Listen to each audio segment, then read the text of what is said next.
Good morning everyone, welcome to civil daily platform. तो आज के क्लास में हम लोग एलिप्स ड्रॉ करने वाले हैं डायरेक्ट्रिक्स फोकस मेथड का इस्तेमाल करके, और क्वेश्चन आपके स्क्रीन पे है। इसी क्वेश्चन को हम लोग सॉल्व करेंगे। तो जैसा कि आपको यहाँ क्वेश्चन में गिवन है कि draw an ellipse by directrix focus method for a given distance of focus from the directrix is 50 mm and eccentricity is equal to 2/3। तो कहीं ना कहीं हमें ये गिवन है कि हमारी जो डिस्टेंस है डायरेक्ट्रिक्स से लेकर के फोकस तक वो कितनी है, वो 50 mm है। अगर हम ये माने कि हमारी जो डायरेक्ट्रिक्स पॉइंट है उसको हम C से डिनोट कर रहे हैं और जो हमारी फोकस है उसे हम F से डिनोट कर रहे हैं, तो CF is equal to 50 mm given है। और इसके साथ हमें ये गिवन है कि हमारी एसेंट्रिसिटी की वैल्यू कितनी है। एसेंट्रिसिटी की वैल्यू हमारी 2/3 है। तो अगर हम एसेंट्रिसिटी को समझना चाहें कि एसेंट्रिसिटी क्या होती है, तो एसेंट्रिसिटी बेसिकली जो वर्टेक्स है ना, वर्टेक्स से जो फोकस की डिस्टेंस है, वर्टेक्स टू फोकस जो डिस्टेंस है, डिवाइडेड बाय जब हम वर्टेक्स से डायरेक्ट्रिक्स तक के डिस्टेंस को हम डिफाइन करते हैं, तो इसे हम क्या कहते हैं, इसे हम एसेंट्रिसिटी कहते हैं। तो वर्टेक्स से फोकस और वर्टेक्स से डायरेक्ट्रिक्स तक के डिस्टेंस को। तो चलिए अब हम इसे ड्रॉ करते हैं और ड्रॉ करके हम समझते हैं कि इसे बेसिकली हम ड्रॉ कैसे करेंगे। तो इसे ड्रॉ करने के लिए चलिए मैं थोड़ा सा कैमरा अपने स्क्रीन की तरफ करता हूँ, अपने शीट की तरफ करता हूँ, ताकि हमें ये समझ में आए कि हमें ड्रॉ कैसे करना है।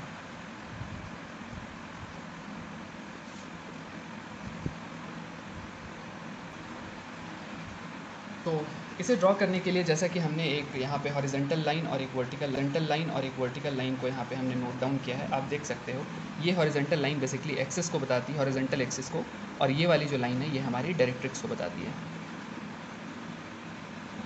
और जिस पॉइंट पे हमारी ये डायरेक्ट्रिक्स और ये हॉरिजेंटल लाइन स्ट्राइक करती है, उसी पॉइंट को हम यहाँ पे डायरेक्ट्रिक्स सी से डिनोट करते हैं।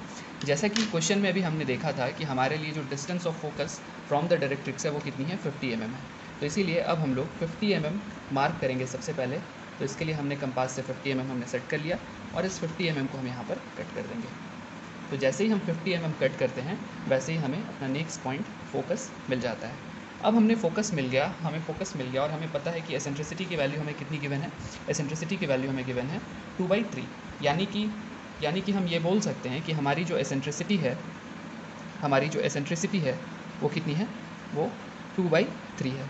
और एसेंट्रिसिटी 2/3 होने का मतलब ये है कि हम ये कह सकते हैं कि हमारी जो टोटल ये जो डिस्टेंस है इसे हम 2 + 3 यानी कि 5 पार्ट में डिवाइड करेंगे। तो 5 पार्ट में डिवाइड करने के लिए चूँकि हमें गिवन है कितना, हमें गिवन है 50 mm ये डिस्टेंस। तो 50 डिवाइडेड बाई जब आप 5 करोगे तो आपको ये 10 mm का मिलेगा इच पार्ट। तो अब हम क्या करने वाले हैं, अब हम कंपास का इस्तेमाल करने वाले हैं और 10 mm को हम मार्क करके, हमने यहाँ 10 mm को मार्क कर लिया और 10 mm को मार्क करके हम इसे कट कर देंगे।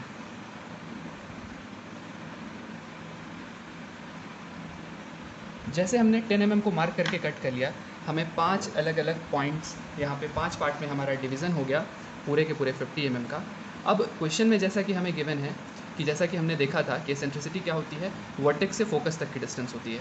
तो वर्टेक्स से फोकस की डिस्टेंस कितनी दी हुई है, 2 दी हुई है, और डायरेक्ट्रिक्स से फोकस की डिस्टेंस कितनी दी हुई है, 3 यूनिट दी हुई है। तो आप इधर से 3 यूनिट काउंट कर लो या इधर से 2 यूनिट काउंट कर लो, तो आपको यहाँ पे एक पॉइंट मिल जाएगा। और इसी पॉइंट पे हम लोग वापस से क्या करेंगे, वापस से एक वर्टिकल लाइन को ड्रॉ कर देंगे।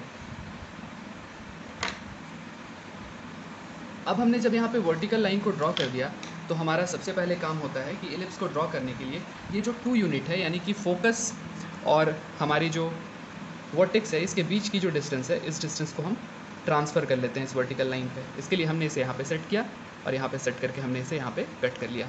सिमिलरली हमने इसे नीचे वाले लाइन पर भी कट कर लिया।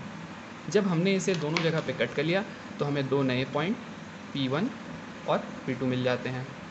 अब P1 और P2 मिलने के बाद हमारे पास क्या काम होता है कि हम अपने डायरेक्ट्रिक्स से लेकर के इस P को मिलाते हुए डायरेक्ट्रिक्स से एक लाइन ड्रॉ कर देते हैं।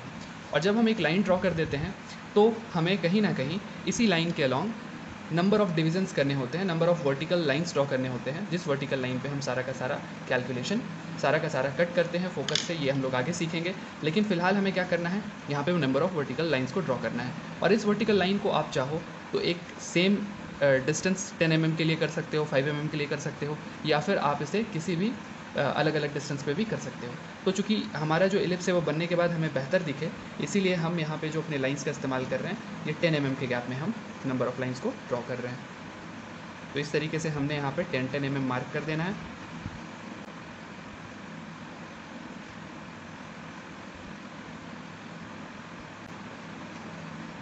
तो इस तरीके से हमने 10 mm करके मार्क कर दिया। अब हमारे पास क्या काम होता है, हमारे पास ये काम होता है कि हमने जो पॉइंट मार्क किया है उस पॉइंट से हम यहाँ पर वर्टिकल लाइंस को ड्रॉ करें। तो इस तरीके से हम यहाँ पर सबसे पहले वर्टिकल लाइन लेने के लिए अपने रोल एंड ड्रॉ स्केल का इस्तेमाल करते हैं। इसको फर्स्ट लाइन पर सेट करते हैं और फर्स्ट लाइन पर सेट करने के बाद हम इसे यहाँ पर वर्टिकल लाइन इस तरीके से ड्रॉ करते हैं।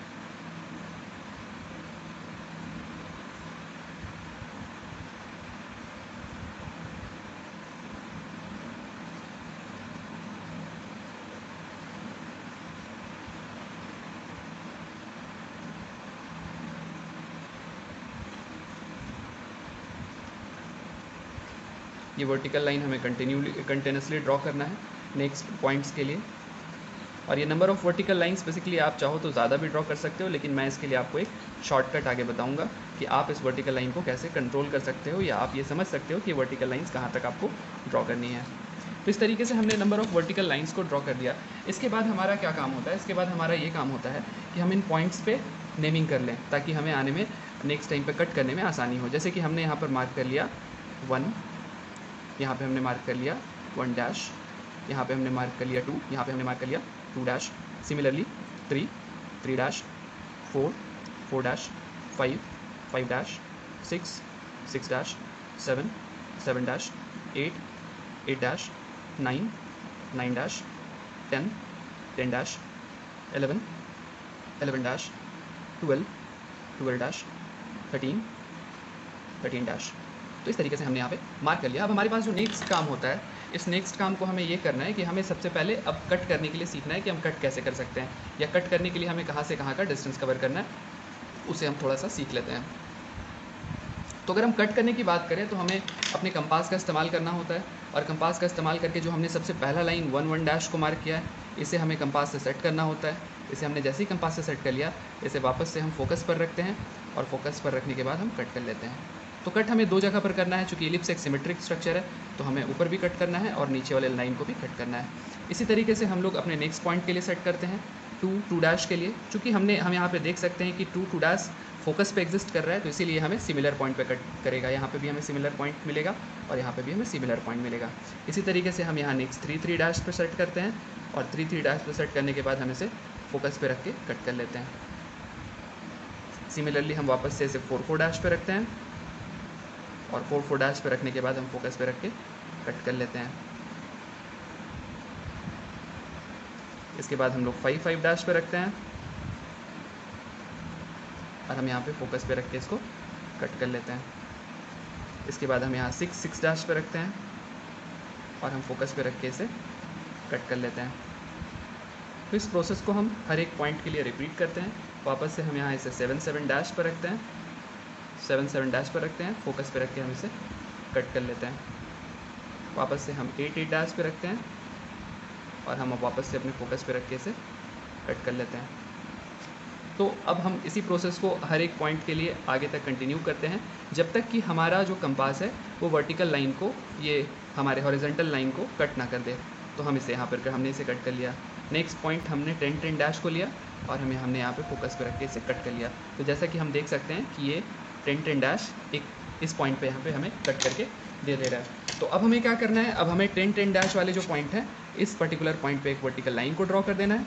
और ये लाइन मैं क्यों ड्रॉ कर रहा हूँ ये भी आपको आगे बता दूंगा। तो चलिए, हमने यहाँ तक काम कर लिया, और यहाँ तक काम करने के बाद हमें वो पॉइंट्स मिल गए जिस पॉइंट्स को मिला करके हमें एलिप्स ड्रॉ करना है। So this is my first point and this is my last point. अब मैं सारे बीच के पॉइंट्स को मार्क कर लेता हूँ। यहाँ पे आपकी एक पॉइंट है, यहाँ पे आपकी एक पॉइंट है, यहाँ पे आपकी एक पॉइंट है, ये पॉइंट है, ये पॉइंट है, ये पॉइंट है, ये पॉइंट है, ये पॉइंट है, और फिर आपकी यहाँ पे एक पॉइंट है। सिमिलरली आपको बॉटम में पॉइंट मिल रही है, आपकी एक पॉइंट यहाँ पे है, दूसरी पॉइंट यहाँ पे है, तीसरी यहाँ पे है, चौथी यहाँ पे, पाँचवीं यहाँ पे, छठी यहाँ पे, सातवीं, आठवीं, नौवीं और 10वीं। तो अब हमें क्या करना है, चूँकि हमें सारे पॉइंट्स मिल चुके हैं, तो हमें फ्रेंच कर्व का इस्तेमाल करना है और फ्रेंच कर्व का इस्तेमाल करके इन सारे पॉइंट्स को कनेक्ट कर लेना है। ध्यान रखें कि हमारे पास जैसे ये एक फ्रेंच कर्व है, ऐसे हमारे पास different numbers of French curve होते हैं। इस तरीके से हमें फ्रेंच कर्व मिलते हैं। जो भी फ्रेंच कर्व इस जगह पे सेट होता है हम उसका इस्तेमाल करते हैं और अपने इलिप्स को ड्रॉ कर लेते हैं। जैसे कि मैं आपको टू डिफरेंट फ्रेंच कर्व्स को यूज़ करने के लिए यहाँ पे बता रहा हूँ। आप चाहो तो किसी भी फ्रेंच कर्व को इस्तेमाल कर सकते हो, बट वो फ्रेंच कर्व 3 पॉइंट्स को जो है कनेक्ट करना चाहिए। जैसे कि आप यहाँ पे देख रहे हो, ये फ्रेंच कर्व मेरे ये 3 पॉइंट को कनेक्ट कर रहा है, तो मैं इसे यहाँ पे 3 पॉइंट को कनेक्ट करते हुए इस्तेमाल कर ले रहा हूँ। आप इस फ्रेंच कर्व के दूसरे फ्रेंच कर्व को भी इस्तेमाल कर सकते हो, या फिर आप चाहो तो इसी फ्रेंच कर्व को आप रोटेट करके भी इस्तेमाल कर सकते हो। तो जब आप इसे रोटेट करके इस्तेमाल करते हो तो ये वापस से बॉटम के 3 पॉइंट को कनेक्ट कर देता है। तो फ्रेंच कर्व के अलग अलग स्पेस को देखते हुए, अलग अलग टाइप को देखते हुए आप फ्रेंच कर्व को इस्तेमाल कर सकते हो और इस्तेमाल करके पॉइंट्स को कनेक्ट कर सकते हो। तो मैं यहाँ पे फ्रेंच कर्व का इस्तेमाल कर रहा हूँ और आपको बता रहा हूँ कि मैं हम लोग इसे कैसे मिला सकते हैं। तो जैसा कि आप देख सकते हो कि ये फ्रेंच कर्व मल्टीपल पॉइंट्स को एक साथ कनेक्ट कर रहा है। तो अब हम लोग क्या करेंगे, अब हम लोग इस फ्रेंच कर्व का इस्तेमाल करेंगे और अपने मल्टीपल पॉइंट्स को हम लोग कनेक्ट करेंगे।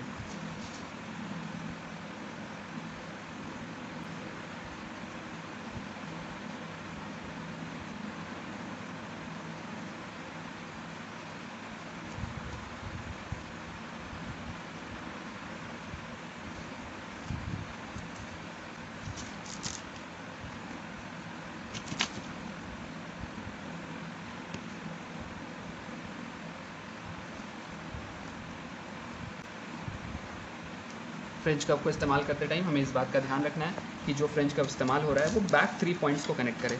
जैसे कि हम यहाँ पे देख सकते हैं कि ये फ्रेंच कर्व हमारे ये बैक 3 पॉइंट्स को कनेक्ट कर रहा है। तो इसी बैक 3 पॉइंट्स को कनेक्ट करते हुए हम इसे यहाँ पे मिला सकते हैं।